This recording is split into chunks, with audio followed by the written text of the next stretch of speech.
Well, Andrea Bishop is back from the Electric Quilt Company to show us how you plan your quilt in the computer.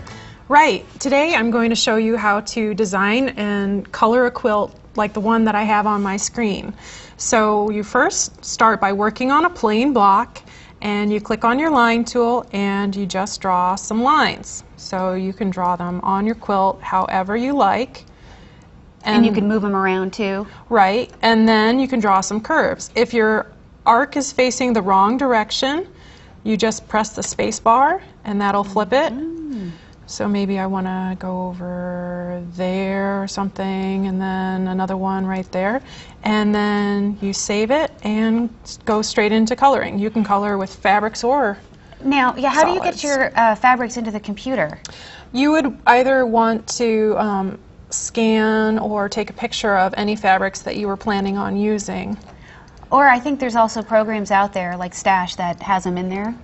Right, and it'll give you a chance to use real fabrics on your quilts to see what the quilt will look like before you sew. This is really cool because you don't have to waste your fabric cutting and auditioning it on a design wall in case, you know, you cut the circle too small or something for the size of the quilt. Right, so you just keep planning, and let's say you wanted to mix this red with this kind of yellow.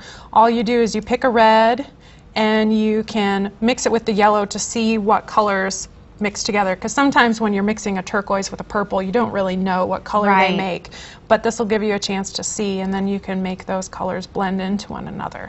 Well, let's see what this looks like printed out. Right, here is the guide you can follow to know where you place your colors. There is a yardage chart so you know how much fabric to buy, and even templates with the seam allowance and the sewing lines. Oh, that is so cool. So these are for all the various pieces of the quilt. Right, and if you want to save yourself a step, print directly onto the non-shiny side of freezer paper, and you can get straight to sewing in under 2 hours. Oh, that is so great. So you did this in 2 hours? Yes, I did. That's pretty cool. Well, thanks, Andrea. My pleasure. Next up is our machine quilting